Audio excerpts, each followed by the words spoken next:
all, welcome back to my channel. In this video, we are going to learn about pinwheel or lollipop pinwheel and spiral drawing. Let's see how to draw. The spiral and the lollipop pinwheel are both visually engaging, but they serve different purposes or convey different ideas.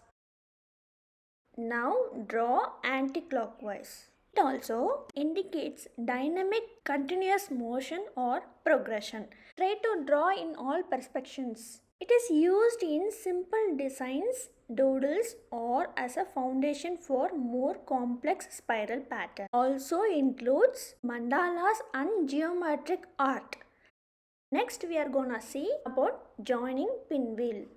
This is the same as what we seen before. The only thing is we have to join both wheels. Randomly you can start drawing simple pattern. Simple pattern is a repeating or orderly arrangement of shapes, lines, colors or textures that creates a visually appealing designs. These patterns are easy to create and can be used for various purposes. And that's it for now. Do practice regularly and happy drawing. See you on next video. Until it's bye from NK's Art World.